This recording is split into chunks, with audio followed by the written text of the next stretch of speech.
Welcome to the Property Investing Roadmap podcast. I would say once the thought is in your head, we would like to invest in some property, have the conversation. Make time and discipline your friend. I'm your host, Damian Collins, here to help you navigate the twists and turns of property investing. The true investors are the ones that ask the right questions but then make a very quick decision, and they're the truly wealthy ones. For real success, you need a real strategy. Buckle up as we hit the road with expert tips, real life stories, and the 9 key steps to help you plan, build and optimise your property portfolio.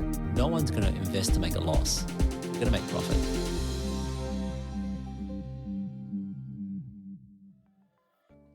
We've all seen the shows, The Block and others, where people renovate or develop property and supposedly make a fortune. Looks easy, doesn't it? And get out there, get some paint on a property, change the kitchen or bathroom, or even build from scratch, and it seems like easy money. But we know, as people in the industry, it's not that simple. It looks glamorous, and a lot of people want to get into property development because of what they've seen on TV, and it's pretty good fun when people sit around a table at dinner or with having a beer with friends and say, I'm a property developer, and people think you're some mysterious multi-millionaire. Well, from every person who makes a multi-million dollar fortune, there's plenty go by the wayside. So we're going to talk today about property development, why you should consider it as part of your property strategy, but more importantly, for most people, it'll be something they're value adding to hold for the long term. Now, with me today to discuss the opportunities and risks in property development is Phil Anderson. Phil's the head of our development division and our residential funds at Westbridge Funds Management. Now, Phil's got more than 17 years of experience in end-to-end delivery of development projects and across residential, commercial and industrial. So before we get into it, we're going to talk to you Phil. Tell us about your journey in property development and why you got into it. It was my first home. It was in my early 20s. It was a 1950s house in Leederville, red brick, original lime green condition inside, even with a copper pot in the laundry. So having the benefit of a dual street frontage, we subdivided the block, sold off the rear block, and then renovated the front home to live in. So we made a good profit on the subdivision, bit of uplift in value from the renovation as well. That got me hooked, and here I am now. So Phil, did you get on the tools yourself? Did you get out there and get the coat of paint out and get your partner involved as well, or was it all on your own? I spent many trips going to Bunnings and back and forth with buying new tools, paint, and we did definitely get on the tools. We used some trades when we needed them, but tried to save money where we could through our own work. So the results were there in the end, and a good return. So. Well, you must have been better at it than me. I remember very clearly my now wife, when she was renovating her home, I went around and helped paint. And I got told in no uncertain terms by her sister and herself that after 30 minutes I was more a hindrance than a help, so I left and realised, so I'm glad you got the technical skills, Phil. I had none of those, and I had to pay everyone enough to do the work for me. I just simply wasn't very good at it. But you've been involved in a lot of development here at Westbridge Funds and also other places in your career. And look, it does seem exciting, doesn't it, and sexy, but it's a lot of hard work and a lot of things can go wrong, can't it? Absolutely, and that's the thing about development. It's hard. If it was easy, everybody would be doing it.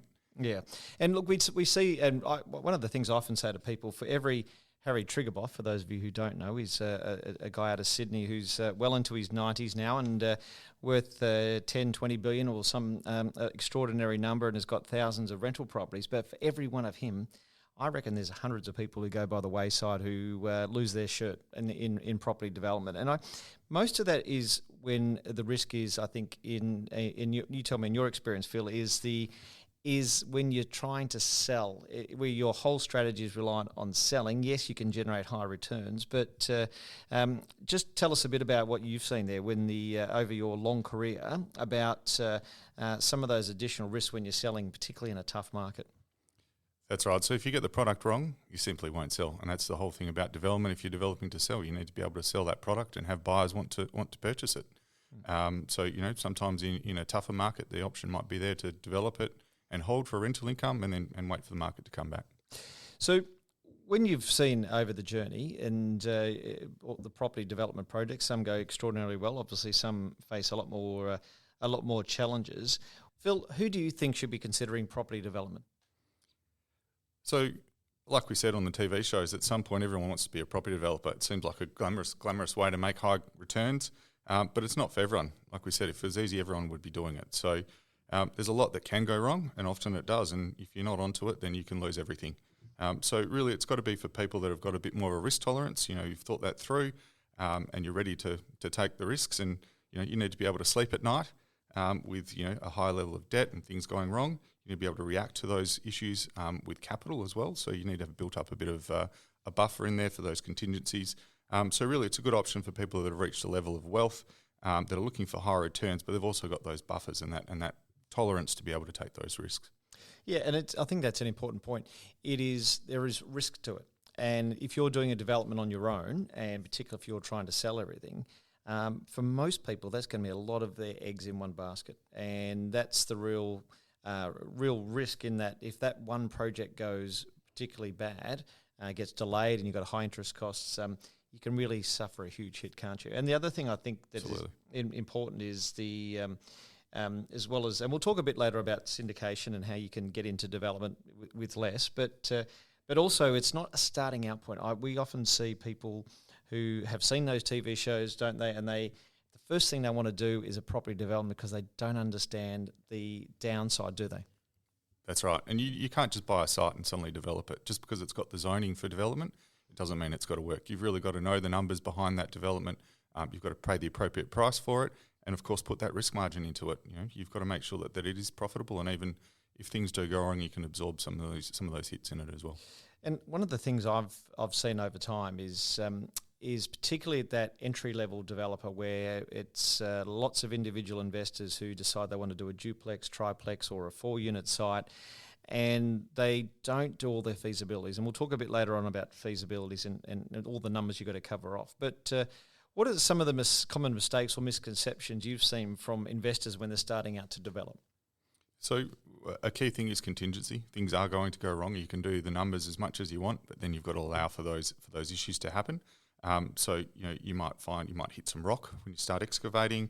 It might take you longer to get approvals, or you might have a sewer that's simply not where you thought it was going to be. All of these things cost time and money, which as a developer have a big impact on your profit. So it's key to allow for that in your feasibility, both in contingency and also making sure that you've got a proper development margin built into the feasibility. The other one is diversifying. You don't want to start too big. Make sure you start with something small. There's things that are going to happen that are going to be outside your control. And they can very rapidly destroy the project profitability. So a good option is to diversify, start small, have multiple sites, and not put all your eggs in one basket. Yeah, I think it's one of the other things that I learnt, and it was a development, a subdivision in a particular suburb. It was on a busy road, and what I didn't realise at the time was when the market's really, really strong, like you can sell almost anything. The market when the tide goes out, the A-grade properties are the one that stand the test of time, and it's the B and C graders that people just don't want to borrow because there's too much choice. And certainly that was a costly mistake for me. So I've been very, very much loath to buy what I call B-grade assets, and certainly in our business we're the same, where we really want to get those A-grade assets, because if the tide goes out, you're left holding stock that you can't necessarily get rid of. But there's 3 things in the book that I want to really cover off here. Is about knowing your target market, understanding your project numbers, that's the feasibilities I mentioned earlier, and being familiar with council regulation. So let's start with knowing your target market. So why is this so important? And maybe you can give us an example of one of the developments that perhaps we've done and you've done about knowing who the target market is. It seems obvious, but if you can't sell the product, then you're not going to make a profit, right? So you need to make sure that the product you deliver is something that people want to buy. So one of our examples is some developments we've recently done in Dalkeith. So it was a townhouse product. So it was really important to understand that buyer. They were a very sophisticated buyer. They had a lot of funds, and they were also not in a rush. They were downsizing from an existing property. This buyer was very fickle in that if there was one thing wrong with the property, they simply wouldn't buy. So we needed to make sure that we absolutely nailed that product. And that buyer is very different to even someone in the same suburb who might be a younger professional who's just trying to buy into the suburb. They might be more willing to take something that's compromised but at a lower price point. So even within the same suburb, there can be very big differences between what you need to know about your buyer and make sure that you deliver that product correctly. And I remember when I did a 5-unit development back in the back in the 1990s, sadly. It was a long time ago. I'll never forget, I did this development and it was in an inner city suburb. So I knew the specifications to meet that target market had to be right on, as well as knowing the product. It's not just the bedrooms, the bathrooms, putting in lifts for the appropriate product at the right price points and demographic. It's also particularly about the finishes. And I'll never forget this one. I did this development, I spec'd it right for that particular project, and there was someone down the road building a duplex, next side-by-side duplex, and they used what at the time was a project builder, and the project builder was building first home buyer product. Now this was in a fairly affluent area, and they finished it off with that sort of material. And it was the cheap stuff that you would forget for a first-home buyer, which is great for a first-home buyer, but not for a suburb 3 kilometres from one of our major cities. And sure enough, when I got to the end, my product sold fairly quickly. That one just sat and sat and sat. And I'll never forget when they eventually sold one, someone came through and wanted to strip it and start again. Now, the problem with that was some of the stuff you couldn't change. So, yes, you could change the finishes, but you couldn't change the ceiling height. So once that's in, that's it. You can't, you probably could, but I hate to think how much that would cost lifting the roof. So there goes your margin, right? Yep. Oh, yeah. So that person, I would imagine, would have lost a lot of their money simply because they didn't understand the target market, and that's about the type of product and also the quality of finishes, particularly those downsizes. That might be their last property. And we've seen that, haven't we, in our projects, and they're very, very fussy about the finishes, aren't they? That's right. And so the key there is market research. You've got to go talk widely with agents, have a look at other product that's being sold in the area and make sure that you're matching what people are buying, and you're just tailoring your product to the market. People don't do their numbers, particularly at that entry level. They think that they see, well, I can build a property for a townhouse, for example, of say for $500,000 each. I've got a duplex block for $600,000 each. Well, that's $800,000. I'll sell it for $1 million. I'll make money. But they forget all those other costs. Now, even though you've got a law degree, Phil, you're pretty handy with the spreadsheet and a feasibility study. Just tell us some of the things that go into a feasibility, and what are some of the things you think a lot of people would not even contemplate if they're doing a development? Yeah, so you're spot on. Development is all about the numbers. If you don't do the numbers right, then you're doomed to fail from the start. So it's all about that due diligence up front and allowing for every single cost that you could possibly contemplate, and of course a contingency for things that you might miss as well. So things that people don't think about is those extra costs from authority fees. So for example, headworks fees can be quite substantial. Local governments might have policies around things like public open space contributions. Again, things that people might not necessarily know about offhand, but they can very quickly destroy project feasibility. So it's just about getting really good knowledge from an expert team around you, really doing your due diligence and investigations and making sure you allow for every single cost.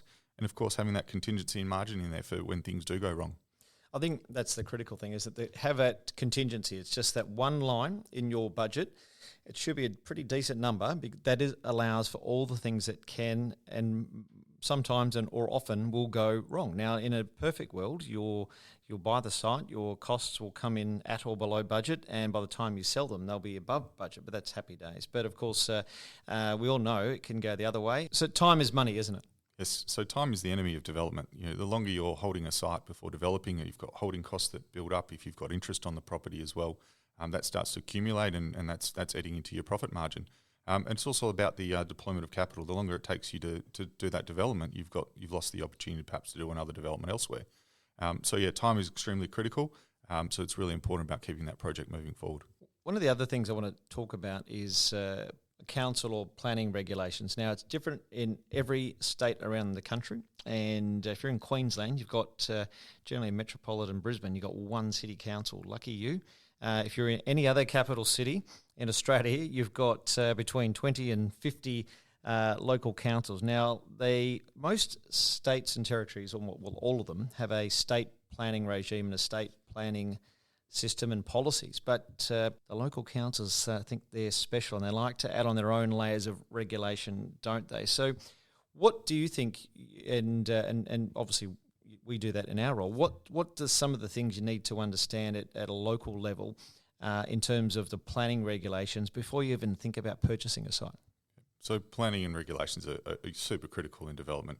There's one thing that shows like the block don't show is the year or two they might have spent trying to get the approvals before they even started filming. So that can take a lot of time, which we mentioned is a big killer for development. But secondly, it's the layer of those different layers of planning. There's state planning, local planning policies. All of these can have an impact on the profitability of your development. So, and getting that wrong in your due diligence can very quickly wipe out your contingency and development margin. A really good example of that is probably public open space contributions, which have become a big thing in infill development in Perth at the moment. At 10% of the value of your site, that can have a massive impact on development. And it's not something a lot of people would be aware of. Conversely, there's also opportunities in planning. It's about looking for those little nuances in the planning system that might give you an opportunity to develop a site to a higher yield than you might have otherwise. One example of that is a site in Sorrento that we developed on behalf of a client, which had a zoning which would develop it for 4 townhouses, using a nuance in that planning policy where over 55s received a planning concession. We actually developed that to 5 townhouses, which added to the profitability of that site. Yeah, it's. I remember when I was back in my 20s and full time developing, I would spend hours and hours poring over the local planning schemes and the policies and the and all the different regulations. And sometimes I'd find some great opportunities. And maybe you can give me an example of corner lot sites in some locations around the country. Because of the nature of a corner lot that you've got wider street, more street frontage. Phil, tell us about corner lots and some of the additional potential based on the planning scheme we might see.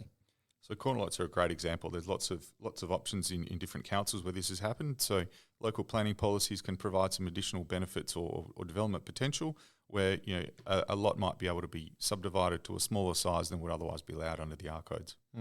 Now, one of the things we're seeing pressure right around the country is to get higher zoning in, because we are a very sprawled out country. We have lots and lots of people who live a long, long way from the city, and that's all the infrastructure issues. We have state governments everywhere pressuring local councils to increase their zoning levels, don't we? But of course, everyone says, well, I think I'm for development, just not in my backyard because my area is special. That's very common. But tell us an example of where you saw rezoning and what sort of areas, if I'm a future investor, where are they going to do more of this rezoning as we get more and more need for infill development?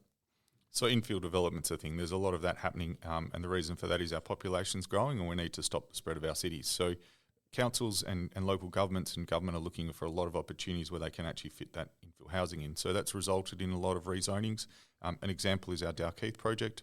That was a rezoning around a town centre, which was traditionally single homes on very large blocks, and this rezoning allowed for townhouses and apartments. So what we ended up doing through that, we were one of the early adopters there and managed to deliver townhouses into a market where there was very high demand.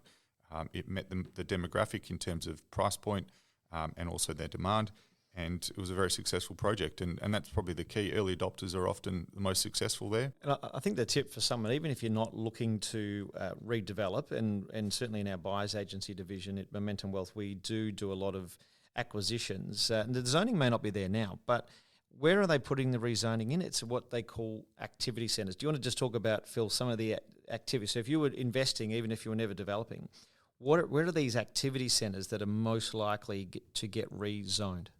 That's right. So usually it's around areas where there's larger amenities. So town centres where you've got shopping centres, cafes, restaurants. Train stations are also an extremely good example. So in Western Australia, we've developed Metronet in recent years, which is an increase in the number of train lines around Perth. Around every single one of the major train stations, they've also carried through rezonings. One example, in our business, we actually identified a site where that may happen, and over the course of time, we purchased the site and it did in fact get rezoned. And the uplift that you get from that is excellent. And also you're buying sites in areas where there's high amenity and train stations. So ultimately, that's a good leading indicator of a good development site. And I think that's the important thing. My philosophy on this, having been a developer and seen the highs and the lows, is that for 95 to 98% of investors, they really shouldn't be developing to sell because it's high risk. Investing is time in the market, developing is timing the market. And so most people shouldn't be doing it. But there are ways, as we just discussed there, you can still profit from development even if you're not necessarily doing it yourself. You can buy in areas that might be rezoned. Do you want to just talk us through a couple other ways about how you can make money from property development, even if you're not necessarily doing the full-scale bulldoze and start again and redevelop? So there's lots of different ways, Damien. As you said, it's buying sites in the right areas where things are going to happen, rezonings, new amenities happening, or perhaps identifying areas where it's being gentrified and previously dilapidated areas are being redeveloped, and that can drive up the value of your property. You can accumulate sites next to each other, which might create a developable property in the longer term. Buying older strata lots and accumulating those in buildings where ultimately they're going to be knocked over and redeveloped is another option. You can also look at securing planning approvals and rezonings. So you might purchase a property, go through the time of getting a development approval, and as we said, time is money, and it's the enemy of development. If you can cut that time frame, you actually can add some value to the property to a developer who might purchase that off you down the track. I think importantly on that one is, and we see it all the time, we see sites come across our desk that they've got DA approval, but if the plans aren't any good, you haven't added any value, have you? Because the next developer's going to go, I'm going back to scratch. That's right. If they're tearing up that $100,000 that you spent on planning approvals and starting again, you've basically done your dough. And look, one of the other ones is for if you want to be a small scale developer. Again, my philosophy is for most investors that will be developed to hold. There are things you can do holding the front house potentially and developing the back. Do you want to just tell us about an example you did with a client in Belden? So we had a site in Belden. It was a similar thing to what we talked about before with corner lots. The zoning allowed for development, but using that corner lot policy, they actually managed to develop the lots to a much smaller size, which allowed them to subdivide the back block off, and they sold that off for a good profit, and then renovated and retained the front property. And that was a good uplift in value for the client there and a great result for them. Very similar to what we did back in the day in Leederville. And I think that's the important thing. If you want to be a developer, I would be aiming to retain and build, or looking at those small scale ones where you've got the capacity to hold it at the end. You're not necessarily having to sell it. Now, Phil, we know there's lots of passionate DIY fans out there. I'm not one of those because I don't have any skills in that area. But occasionally I do go to Bunnings and I see lots of people there, all excited, and they walk very quickly on Saturday mornings. I think they're keen to get home and get stuck into it. But tell us about, what do you need? You can't necessarily just do it all on your own. What are some of the experts that you'd want to have around you if you're thinking of getting into property development? Always a fan of a Bunnings hot dog on a Saturday morning, right? So, but like Bunnings, picking the right tool, sometimes you need to ask for help. So it's about getting that right team around you. We talked about knowing your numbers, navigating complex planning rules and regulations and market research. So that's all about picking those right guys. You need to have the right sales agents to give you the market research and to sell your product. You need to get the builder that can give you the right feedback on construction costs, and then having the right architect, planners and other consultants to get you through that planning process and make sure that the product you deliver can actually sell and the feasibility stacks up. I think that's just so critical, because nobody can do everything in property development on their own. Doesn't matter who they are. We don't as a development manager, and I'll talk about how we operate our developments for clients in a second. But even us, we use a lot of external experts. There is so much that it goes through the entire process. Dozens of consultants, particularly on a bigger scale project. So you need to seek help. Pick the right experts, people who know what they're doing. But ultimately, it's your money on the line, and that's something to think about. If you want to get into develop, particularly if you're selling, a decent-sized project is potentially millions of dollars, and it can be very risky. But there are ways you can get into development and through a development fund where you can spread that risk around. You might be able to get in for as little as $100,000 or so. So maybe, Phil, can you just tell us about some of our funds, or or any one particular fund, about how that works for investors and how they can diversify and spread that risk around by accessing better opportunities but at a low entry point price? Yeah, so an investment fund is basically a pooled investment. So you get a like-minded group of individuals who want to do a development. You put the money together that allows you to buy a larger site. You spread your risk, because rather than having to purchase the site on your own, you might be able to put a smaller amount of money into multiple sites. You also access the expertise of the funds manager. So it's being run by someone who's done this before. They've got access to consultant teams and the resources to manage that project. It's a more passive approach as well. So you're effectively sitting there, allowing the team to manage the development on your behalf, and you get the returns at the back of the end of the project. So our company, Westbridge, for example, is developing a site in Subiaco at the moment for 71 apartments with 6 commercial tenancies. It's too big for most of us to develop on our own. But as a group of investors, we get access to that development opportunity. It's a great opportunity. And also we get that run by an expert team and just see the results at the end. And the great thing about that is you can put enough in that is of interest to you, and you're hopefully going to build some wealth. But it's also about not putting too much in that you're going to toss and turn at night. And I remember my days when one of the reasons we do these syndicated developments is risk mitigation. When I was doing these on my own, I would often have 2 or 3 projects and all my money tied up in it. Most went well, but occasionally they didn't go so well. And I just think that's a smarter investment strategy for anybody.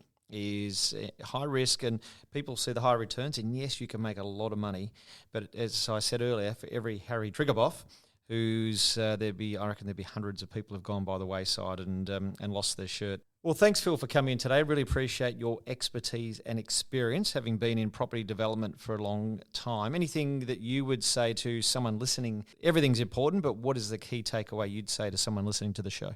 So development isn't easy, but if you get that feasibility right, it can be a lot of fun, and it's very rewarding at the end seeing those results. I want to finish today's episode with a final piece of advice. Developing property can be high return, but it's a high risk strategy. There's lots of ups and downs on the way, and no matter what they say on the reality TV shows, you potentially could lose a lot of money. So if you're thinking about developing property, it's a great strategy to value add to your portfolio to get you into the next one, build some wealth. If you want to develop to sell, think about those syndicates. But ultimately, if you do it right in property development, you can make quite a bit of money. Thanks for tuning in. If you're enjoying the podcast, please take a moment to rate us to help others discover the show. Please note the information shared on Property Investing Roadmap is general in nature and doesn't take into account your individual circumstances. The information is for educational purposes only and should not be relied upon for investment or financial decisions. Always seek professional advice before deciding whether to invest.